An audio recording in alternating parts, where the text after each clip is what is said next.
Hey everyone, Rob Stanley here with the Seller Growth Podcast. Today I got Liran Hirschkorn. How's it going, Liran? Going great. Thank you so much for having me on.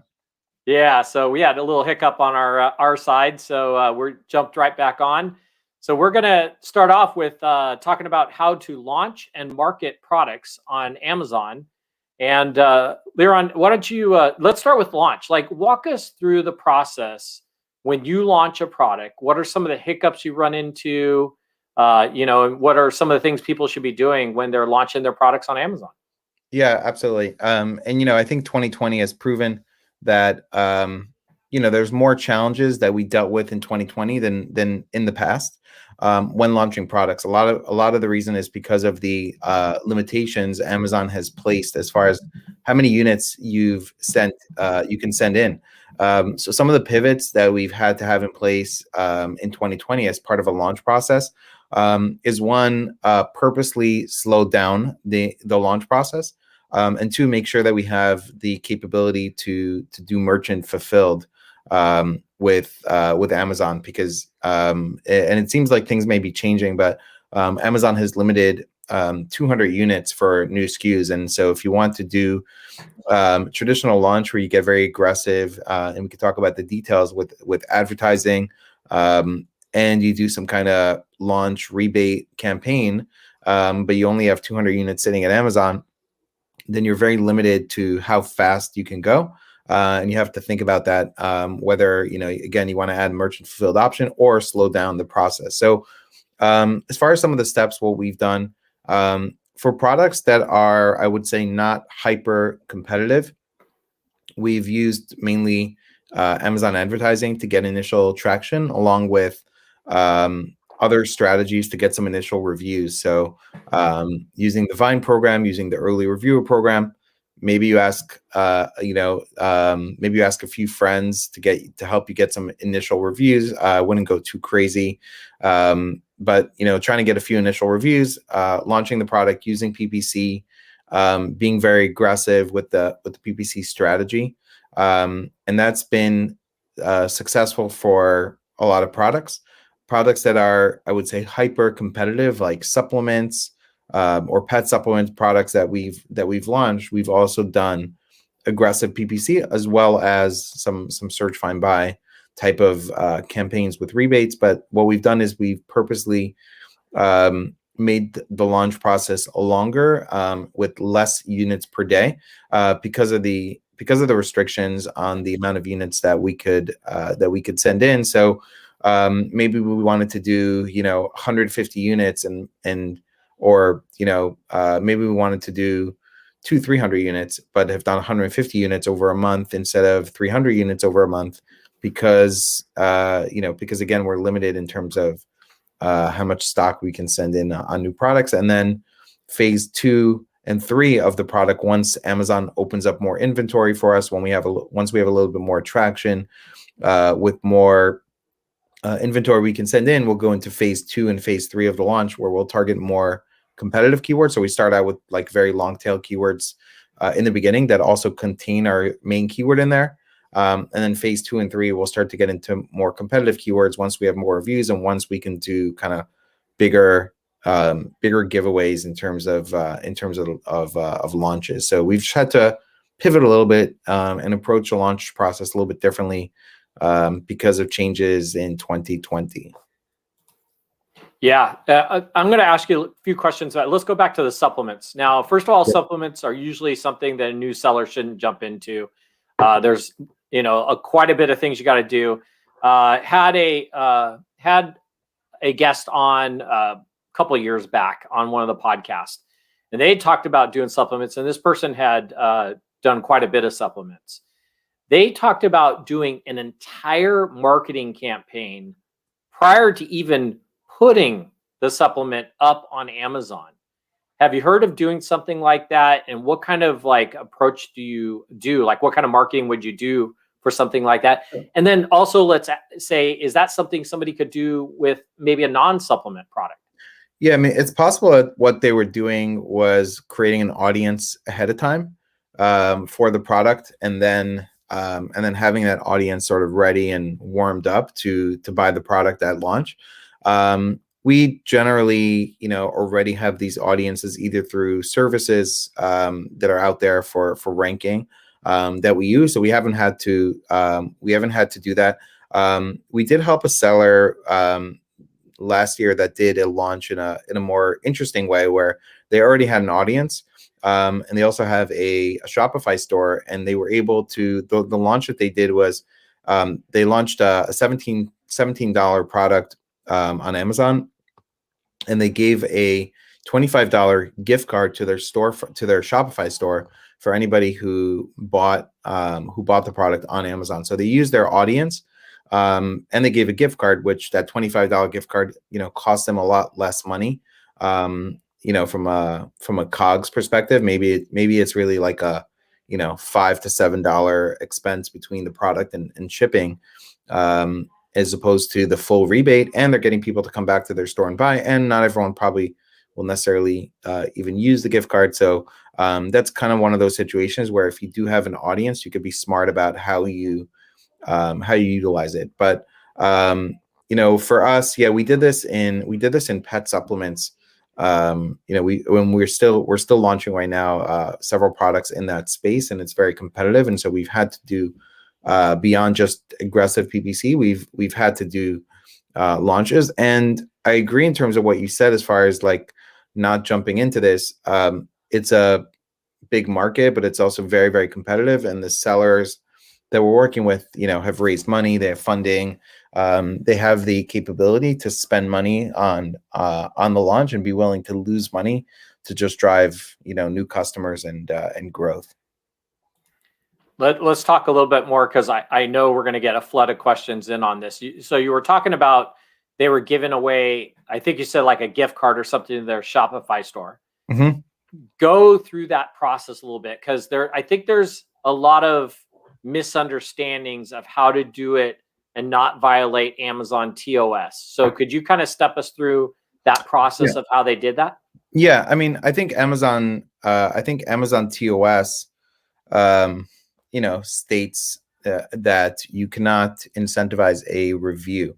It doesn't seem to me like Amazon is taking action against rebates that are just driving sales, but aren't also asking for a review or forcing the review as part of the process. So in this process, basically they emailed their audience, and what they did was they segmented out their audience into different lists, so that they didn't email the entire audience at once, and basically ran this launch over the course of a period of time, I think over 10 days, to send an email out to a certain segment of their audience with this offer, so that they could drive a certain amount of sales per day. It's not perfect because you don't know how many people are going to take you up on that offer, but they kind of figured out, based on how many people they email, how many would take them up on the offer, and were able to do that. And basically, yeah, they had people, email them back the order number, and once they verified that order number, then they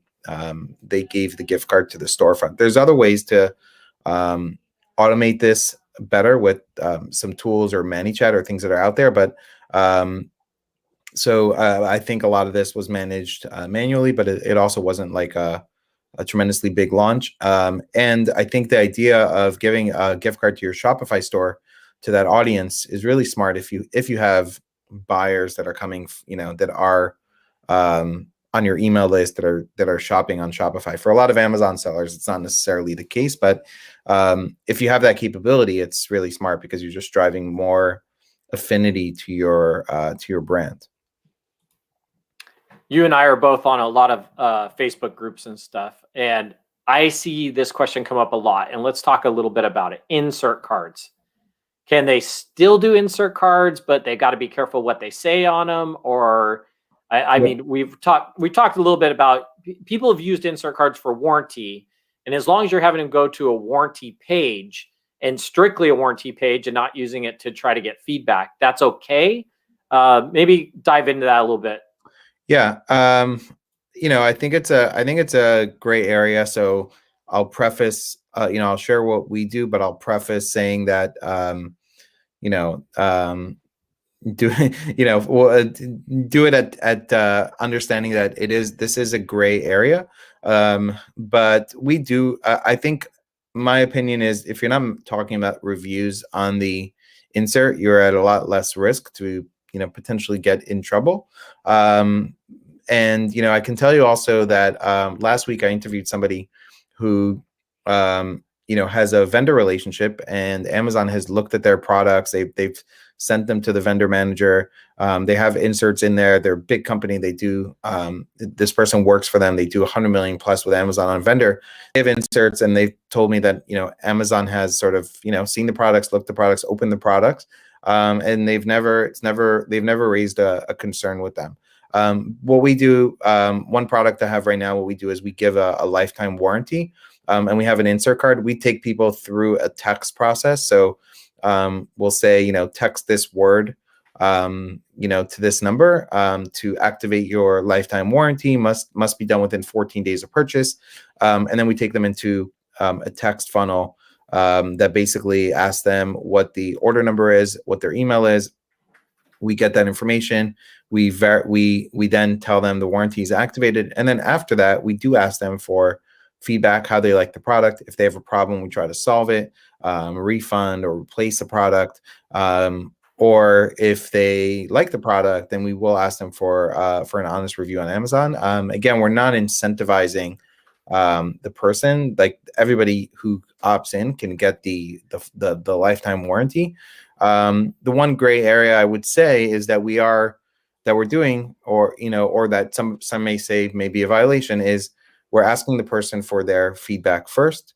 If they have a problem, we're not asking them for a review. We're trying to solve their problem. From a customer service standpoint, it's great. From Amazon standpoint, maybe they would say it's manipulation.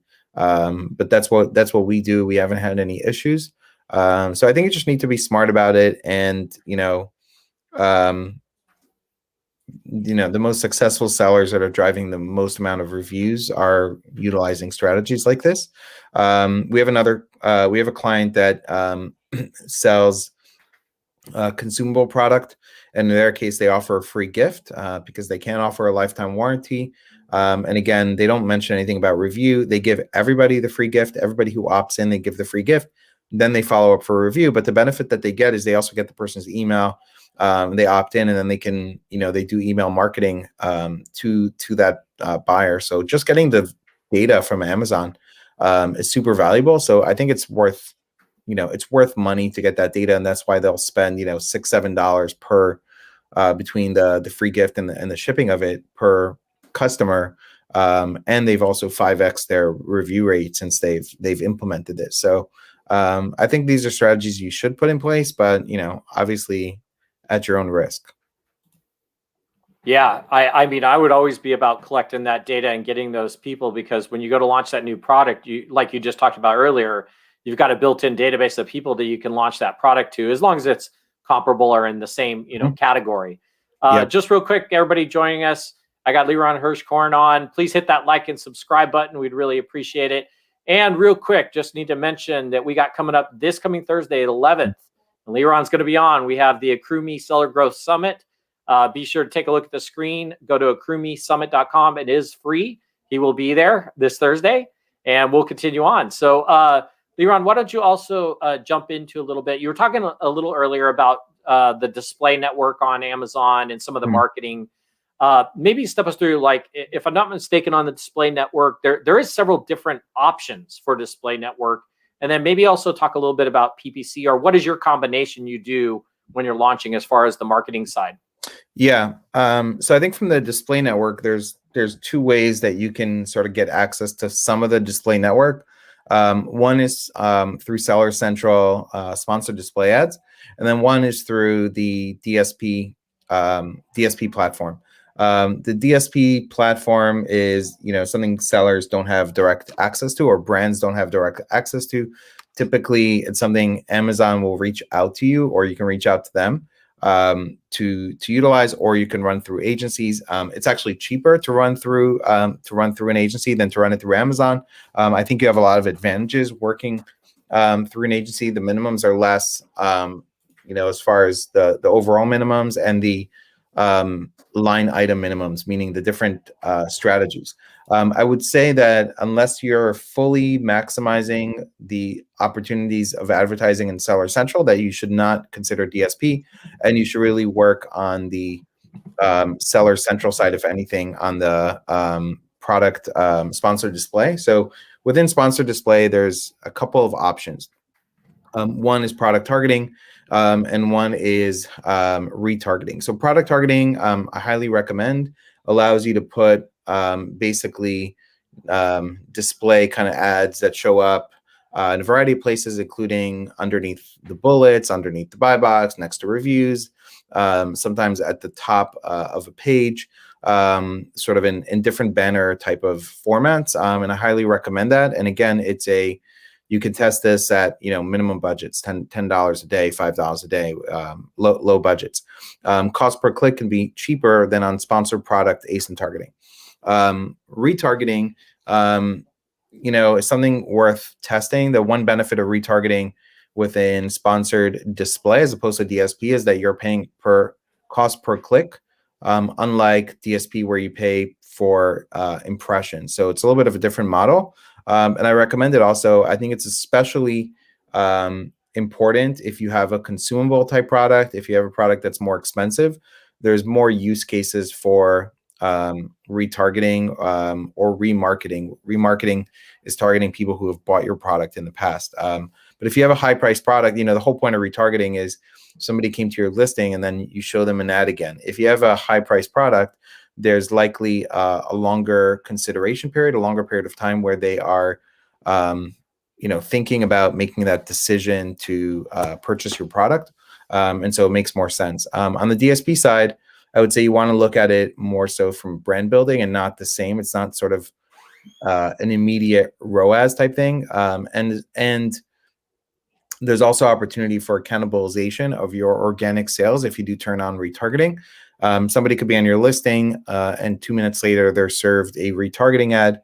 And if they just view it, that's considered attribution for a sale, and maybe it didn't influence their purchase. So these are some of the things that we test with DSP. We'll sometimes within DSP, we have a lot more control. And so sometimes we won't retarget for the first 2 or 3 days somebody was on your listing because they might be coming to buy back anyway. And we don't want to cannibalize organic. But within DSP, there's a lot of different targeting options. I would classify it as sort of bottom of funnel retargeting or remarketing people who bought your product in the past. Mid funnel targeting people who viewed competitors' products but didn't view yours. And then there's top of funnel that you could do, which is targeting audiences. So if you're selling in fitness, you can target people who are into, sports and fitness, recovery, working, products, fitness related products that you can target. But this is very broad-based targeting. It does not produce that same return on ad spend as, somebody searching for, kettlebell, for example. So you just need to understand the targeting types, the budgets needed, and some of the differences between the options in Seller Central as well as the options within the Amazon Display Network. Again, I would say for DSP, works well for consumable products, high price products, or if you want to do more brand building and you're already spending, 15, 20,000 a month on advertising in Seller Central, and you're already doing, 2-3 million a year in sales in your Amazon business, then those are kind of the times where I might consider putting money into DSP. Perfect. Yeah, we had a couple of questions come in I kind of missed. Sure. So let's do a little catch up here. Hi to everybody. First of all, we appreciate all the highs and all the love with the likes and subscribes. So says, what text message service do you use? Good question. We use simpletexting.com. It's very simple, very easy to use and set up. And we have an automated message that the person gets when they first opt in. Then they also get a message where, the legal messaging around the ability for them to opt out. And then we have a VA that takes over manually from there. I believe there's more automations you can set up there, but we use simpletexting.com. There's other platforms that do it. It's not the only one, but that's what we use, and very easy to get set up and start using. Awesome. That's perfect. And big shout out. Algo said excited for the summit. They're one of our sponsors. Appreciate you guys being on. Had another question come in about, they said, sorry, TSP and simple words. Did they mean DSP? DSP. Yeah. DSP is demand side platform. To explain it simply, it's programmatic display ads. So their Amazon has this network of sites across the web, some that they own, like Twitch and IMDb, others that they don't own, where you can buy ads across those sites as well as on Amazon. So essentially, it's the ability to programmatically buy space across the web using the audiences that Amazon has. There are other display networks. Google has a display network. There's other display networks, but Amazon's display network is very strong because Amazon has so much shopping behavior data based on consumers. And again, there's a lot of different targeting options you can do within DSP. Even we have a client that advertises on Fire TV, like a TV commercial. But again, that's very much a brand building type play. Think about from a top of funnel perspective. Think about Nike running a a TV ad, right? You're not necessarily going to see the immediate sales that come from that, but if you do that, over 6 months or a year, you're going to build up a lot of people knowing your brand. And when somebody thinks about buying a sneaker, now they know about Nike and they might go buy that. So some of the best ways to measure the effectiveness of these campaigns is, and some of this data Amazon can share with you, is around, how many more branded searches are you getting on Amazon? Overall traffic to your listing. What is the estimated cost per detail page view that you're getting from DSP? How many new subscribe and save customers, new to brand purchases? These are some metrics. But again, if you're, let's say, a smaller seller, underneath 5 million a year, even, I would say probably you shouldn't be doing any top of funnel stuff. You should be focused more on bottom of the funnel as well as competitor targeting. And if you're underneath $1 million in sales, I don't think DSP is something you should consider either. And the unfortunate part, just to add there, is Amazon reps will reach out to you and sort of pitch you on this, they don't pay attention to if how much you're selling and if it makes sense for you or not. They have goals they need to reach as far as ad spend, and they'll pitch you on $15,000 a month spend, and sellers don't really understand what they're getting into, and then they see they got a one ROAS, and it's not what they were expecting, and they blew a lot of money fast. So it's part of the reason why I talk about this, even though maybe for a lot of people watching this, it might not be right for them, but also knowing that it's not right for you will also save you money. Yeah, no, that's good information. How many times, Liran, have you seen where a new seller gets into Amazon? They don't create a brand. They just start reselling stuff out of China, and they're just kind of doing the same as everybody else, and then they get really kind of defeated, and they're just like, man, this didn't work. Versus going and let's not necessarily having to get a created from your mind brand new product, but at least go get something that's different than everybody else's, put your name on it, and go that route. Talk about that a little bit. What kind of issues have you seen with that, and what kind of advice you give? Yeah, it's interesting because we can talk a lot about, you asked me, we started out talking about launch strategies, and we could talk about launch strategies all day. We could talk about tactics and ranking and all these things. But if you didn't get the product right and you chose what I would call and other people might say is a Me Too product, you got into a very competitive niche, and it's easy for anybody else to source that product and create a listing and compete with you, and it's very low cost, and it's a commodity item.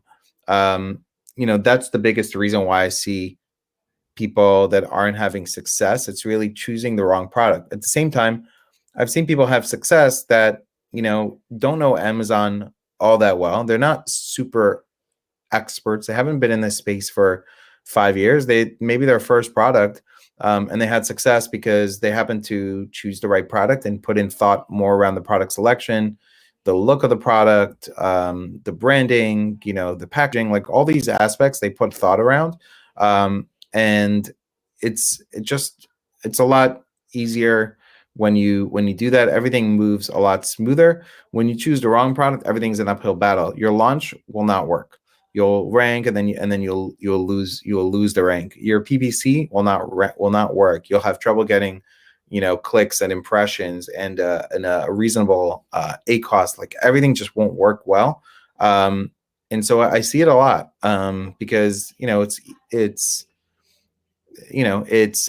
choosing the right product is not easy, but I would say it's the most important aspect of I think of selling on Amazon, because you can always learn the other things and get help or hire somebody if you started off with the right product, and the right packaging and the right look.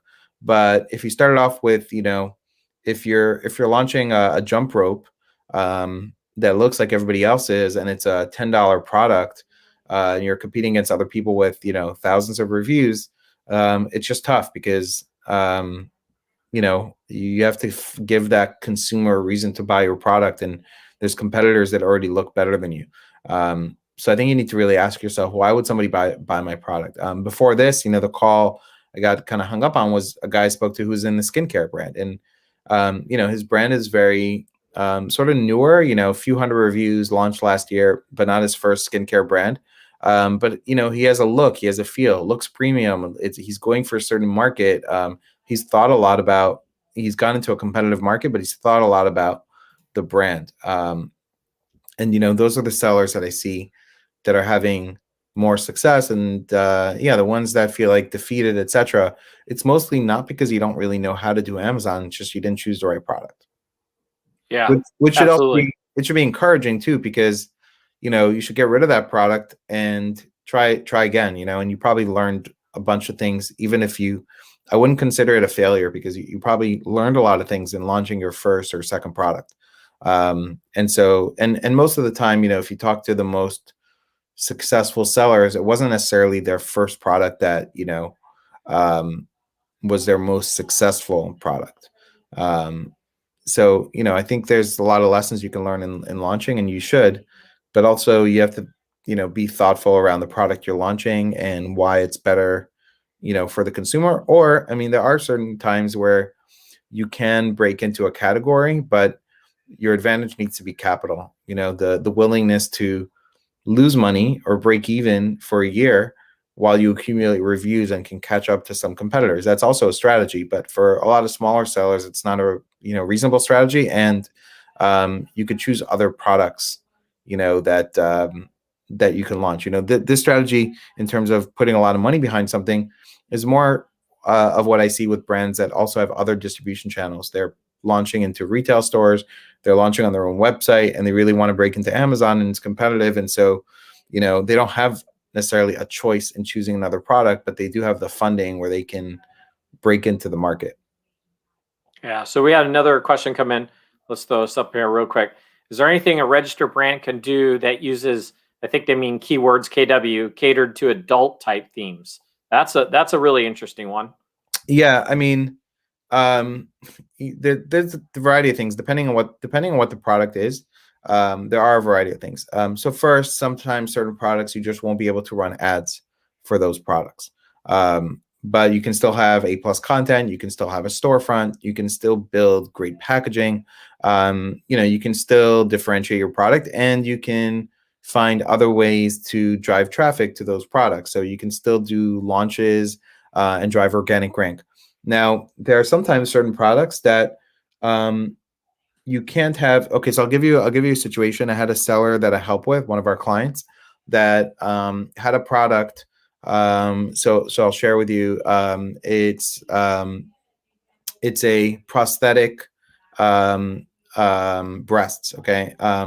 People who have breast surgery, breast cancer, sometimes will use them, or people who are cross-dressers will use them.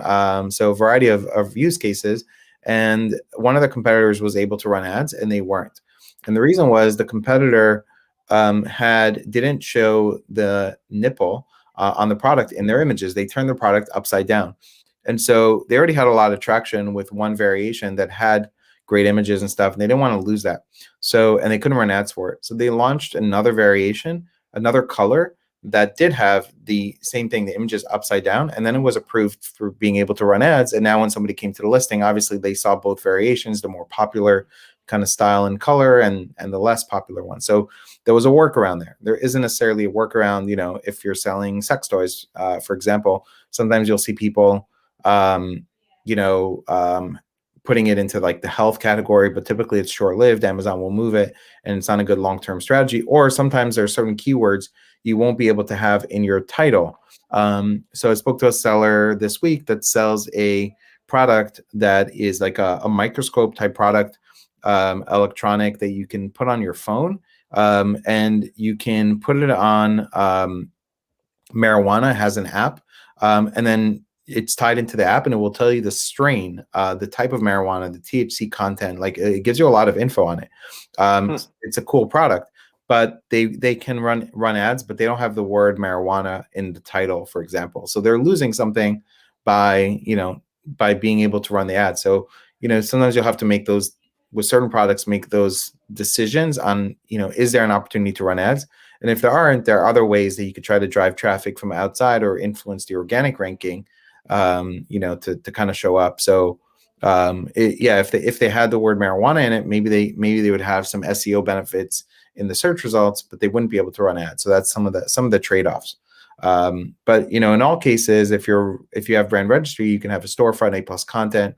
You can create better, you can create a better experience to drive more conversions on your listing. Yeah. Now you mentioned earlier on, we mentioned Shopify. So are you using Shopify prior to launching on Amazon? Like, have you gone on, launched the Shopify store, use it to maybe prep some of the photos, titles, descriptions, or are you kind of doing it after a product has launched? What's your approach on that? I mean, Shopify hasn't been a big focus of mine. I would say there's two ways to approach it. One is launch Amazon first, get traction on Amazon, build a 7-figure business, then move to Shopify. Or start with Shopify, put a tremendous amount of emphasis on Shopify, on social media, on building an audience for a good amount of time, then go to Amazon. There's pros and cons to both. So this year, I helped a seller that we launched a product on Amazon, and in their first month, that product did $100,000 in sales with spending only a few $1,000s on ads. Everything else was organic. But the reason is because the year prior, they took the time to they essentially built a Shopify business first, and then were referred to me to say, hey, they're interested in getting on Amazon. They had already built up over 100,000 followers on their Instagram, and Amazon already had, I think there were over 10,000 searches a month for their brand name, combination of their brand name or brand name with keywords. So they had a massive advantage coming into Amazon, and almost, they initially sent in 200 units, sold out immediately, sent in more. We didn't do anything for ranking. We spent very little on ads, and their ACoS was excellent. They had a lot of branded searches, and within a month, they became like number one for most of the keywords in their niche because their conversion rates were so good. We didn't need to do anything, sort of highly tactical from a ranking perspective. They just converted so well and had so many visitors that, and so many great, so many conversions that they kind of dominated. That product, has done over 100,000 a month since we launched it. I believe it was October. It's got over 600 reviews now. And again, they haven't done anything, inserts, nothing to sort of drive that, but they had a massive amount of branded search terms, which really helped. Now, the things that we did do off the bat was creating a great listing, A+ content. They had video on their listing, running video ads. All these things are things that, I think really helped get those conversions. And they did get, positive reviews for the product. They also forced, I've seen the market, kind of change. Competitors that they had that were have lowered their price, so I've seen them make a real impact, and they're hovering between, bestseller and like number 2 in the category. in the subcategory on Amazon. So that's a great strategy. If, I think if you're going to really put the focus in on just building out that audience in Shopify and doing it really, really well. Personally, for me, my personal skill set is much stronger on Amazon than off. So personally, for me, I would start on Amazon and then I would move to Shopify. But that's because that's where my personal expertise is. And I've seen sellers do this very well. I have a friend, Andy Slamans. I think his goal, he did over 10 million last year on Amazon, but he did over, I believe over $1 million on Shopify. And it was his first real year sort of driving Shopify. And so he was on Amazon first, built up a following, and then took it to Shopify once he got, a good amount of traction on Amazon. So Amazon requires focus. So I would say, for me personally, I would start on Amazon and then move over. Unless, again, you're well-funded and you can hire an agency or a team to say, okay, here's money, here's budgets, go build them at the same time. But, for most sellers who are bootstrapping and putting a lot of their time and focus on building the business, I personally believe, I think Amazon is easier to get traction with. There's less moving parts that you have to worry about, like fulfillment and conversion optimization and gaining trust and building out the store. Social media, audiences, creative for advertising. Amazon has a lot more of those things built in that are, that you don't need to worry about. So I personally think it's easier. But for example, if I had a partner, I have another client that we're working with, and they also launched first off Amazon, but there's 3 partners, and one of them is a YouTuber with like 800,000 subscribers. So, 8 million subscribers, I believe. So really, really big YouTuber. And so they're able to just go to his audience to launch a product first. And so if I had that sort of advantage, I would launch first off Amazon, build a brand, and then bring it to Amazon. Yeah. So everybody, please be sure to hit that like and subscribe. We got, and get those last questions in. We're going to, wrap it up here in the next few minutes, but if you got any last questions, get them in. Yeah, I agree with you. I personally there was no Amazon when I was selling online, 20 plus years ago. So everything I did was more website related. Then it went to eBay. But I do have to say, like, talking to some people I know that sell on both Amazon and eBay, they did like their combined sales, 50% of it was actually made up between eBay. Now, again, they had established eBay very early on and built a reputation there. Between eBay and their online Shopify store, they did as much in sales as they did on Amazon. So, there's a way to expand there. But again, they had a reputation already on eBay. Definitely. So, and I would say, if you asked me, 2 years ago, I would say just focus on Amazon, build up Amazon, and I would say wait till you're much bigger to go to Shopify. But it kind of changed my mind because I've seen so many sellers in 2020 have so much success on Shopify that now I would say you can start earlier. I would still start on Amazon, get success with products, get profitable, because you're going to need that money, that profit to spend on building out Shopify, Facebook ads, building funnels, all the things you need to do there. But I would say, given what's happened in the last year, I've seen all of e-commerce has grown. So I think there's just more opportunity with Shopify now as well. And even Walmart, to some extent, Walmart, Etsy, I've seen a lot of sellers have success. Walmart, I feel like is, I continuously see them making improvements. I'm more sort of tied in and watching what they're doing on the ad side. We manage a couple of clients right now for ads for Walmart, and I see them. They just bought, a company that was in the display side. They're ramping up their capabilities, and so, I see this as a good maybe early opportunity to get into Walmart. It's still not going to be, I think, the majority of your sales, but I do see more and more the benefits of getting not being fully tied into Amazon and the ability to have success on other channels as well. And I would say, if I had to choose one channel other than Amazon, it would be Shopify, because at least I fully own the customer, unlike other platforms, and kind of building my brand out more than just being on marketplaces. Yeah, absolutely. And you're right. Etsy is a great platform. My daughter and her friend just launched their business. They had 10 sales the first day. Wow. on Etsy. So they did, they're doing like handmade jewelry, and it's really cool stuff.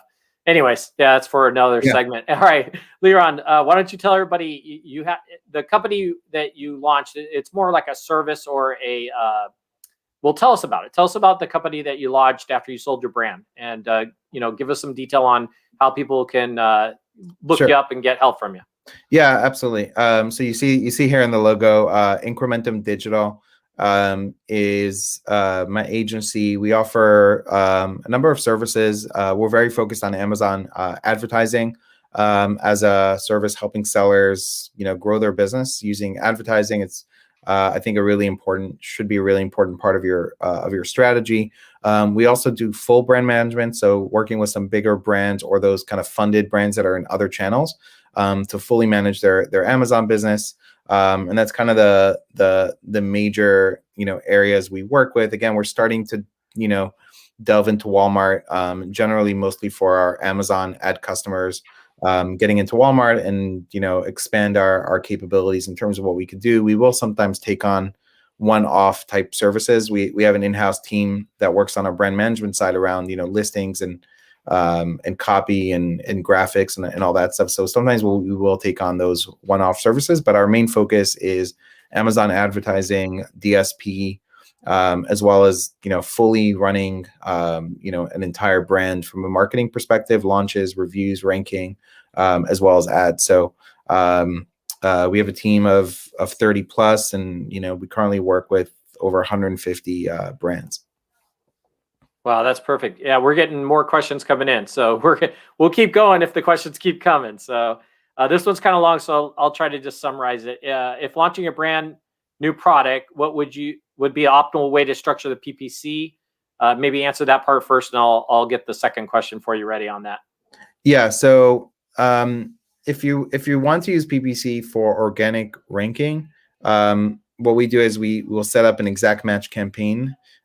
Focus on 10 to 20 of the most relevant keywords between long tail and more high volume keywords.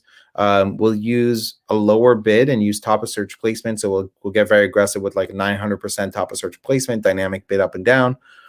We do the same thing with ASIN targeting. So we'll take the ASINs that we think we can that we'll take ASINs that are also showing up for those keywords we want to target. We'll target those ASINs with product attribution targeting campaign, lower bid, 900% top of product page targeting. And then I would say come out with a bit more of an aggressive price, give people a reason to buy the product.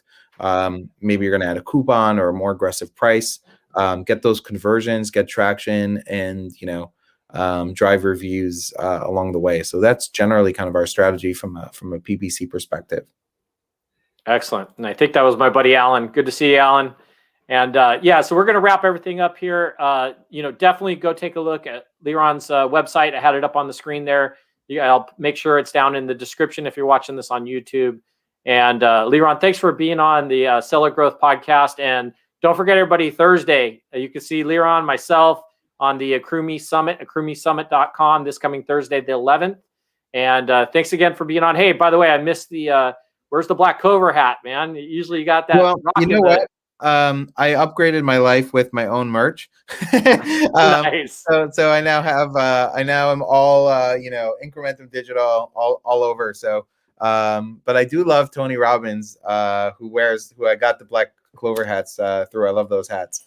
I love those hats too, man. Well, next time I see you, have a hat waiting for me, and I'll start rocking your hat. Yes, sounds good. Great. Awesome. Thanks, man. Well, great having you on. Thank you so much.